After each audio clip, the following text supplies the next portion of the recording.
Well, here's the continuing story of the oil change. I took a bunch of oil out of the Onan oil reservoir and I tried to start it. I checked the dipstick and it was barely registering on the bottom of the stick. I tried to start it and it wouldn't start. I thought, well, okay, maybe I'm at the other extreme now. Maybe I am at too little oil. So I put some back in, the stuff that I had taken out, I put some back in, put it in about halfway, and started it, and started it. It started. It started and it ran for, I don't know, 5 or 10 minutes. And a thunderstorm, lightning and everything came up, and so I had to cancel the continuation of the project because I didn't want to be laying out in a lightning storm playing around with my generator. So I got it to run, and some days later I started it again, and it started again, and I ran it for about an hour, and it ran. Hello, Ginger. Yeah, thank you for kisses. Thank you. Thank you. It ran for about an hour. However, when I tried to run the rooftop air conditioner and or the microwave, it stalled. It stalled it right down and stopped. So it would run the fan portion only of the rooftop air conditioner, the microwave not at all.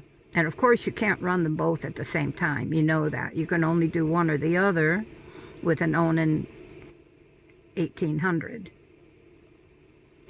Or even plugged into 30 amp electric. I only run one or the other. If you try and do both, you could pop a breaker.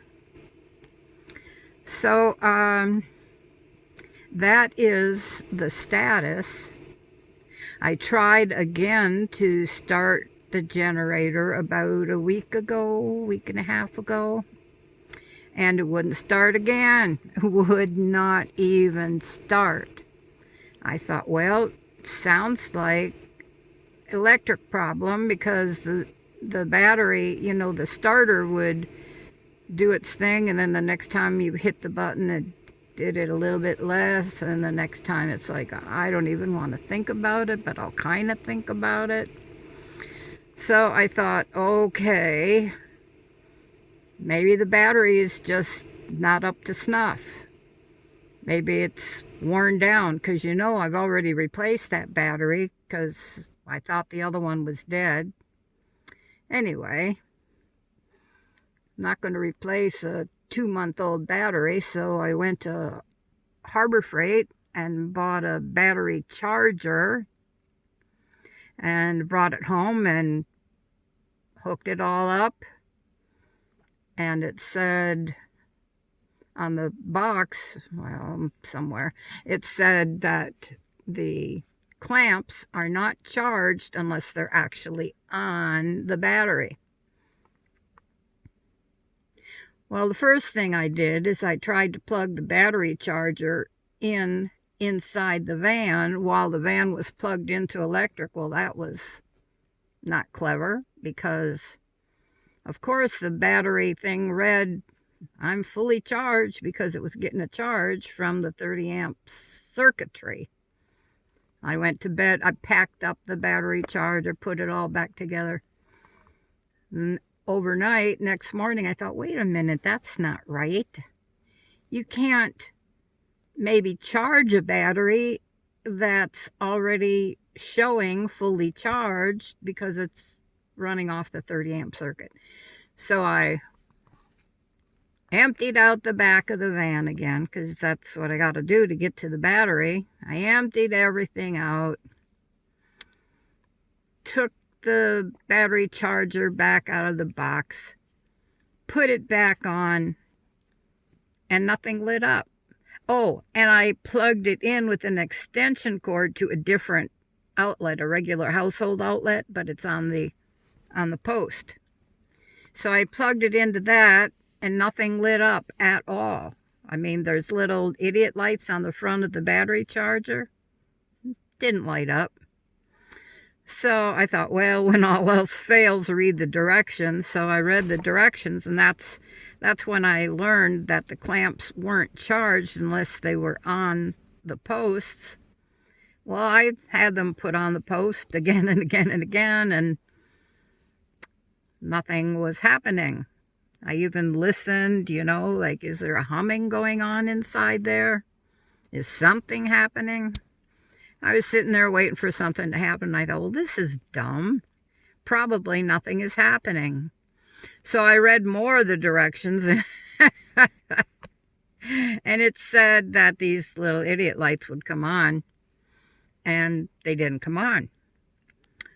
So I took it all off and put it all on again in case I didn't have it, a good solid electrical connection. It did not work. So I packed everything back up again. And a couple of days later, I took it back to Harbor Freight. I had the receipt, and I said, I don't know if it's it or if it's me, but it's not working. And she said, did I have it clamped on? I said, yeah, I had it clamped on, and the lights, I had it plugged into a different circuit, with the extension cord. Nothing lit up. Nothing lit up at all. And she said, well, yeah, we have problems with these.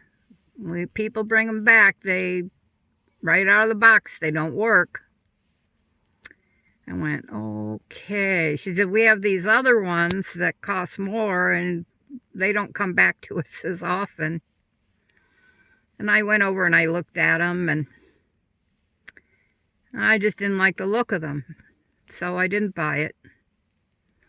We'll see what happens, I mean, I have a Sears charger, but it's back in Texas, so that's not doing me any good here.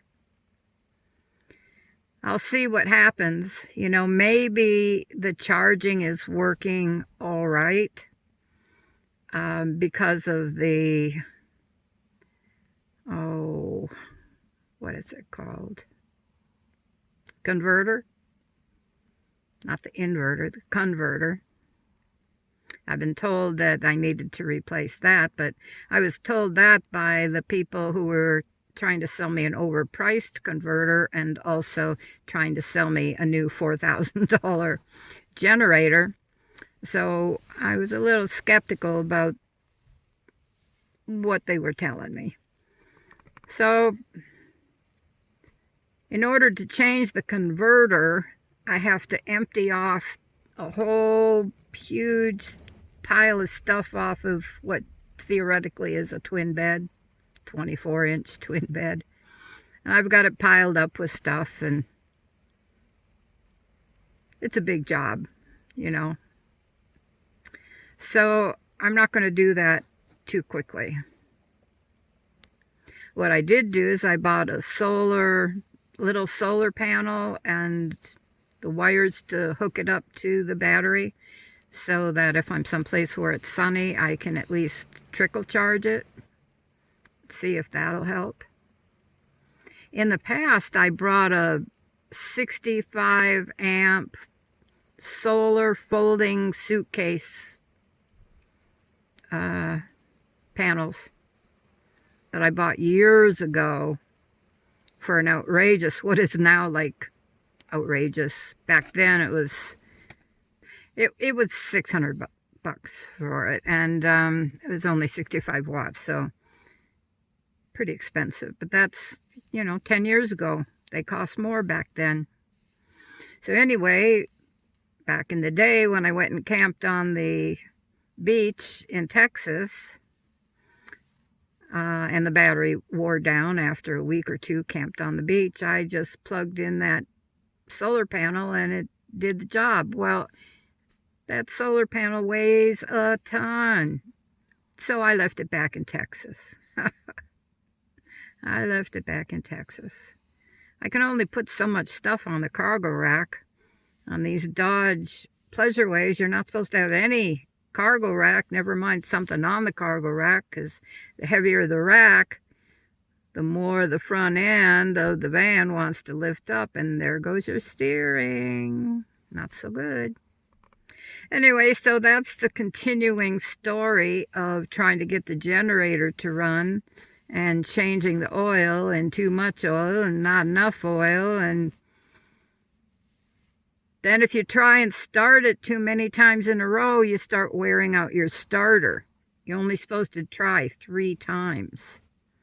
If you try any more than that, you can wear out the starter. So is that why it started to go weaker and weaker? You know, was it the battery getting weaker, or was it the charger just going, I'm over it? I don't know. I'm over it. I need my generator to work. I really, really need my generator to work. So the oil level amount was a factor.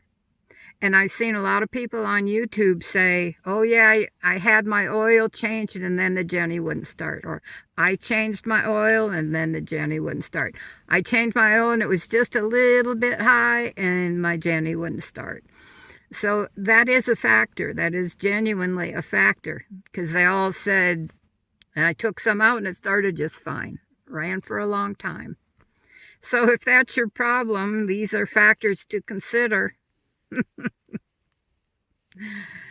I'll tell you what, I'm this close to putting a cargo rack, a hitch and a rack on the front end of this van and putting a generator out there, but that subjects them to so much thievery potential. I hate to do it.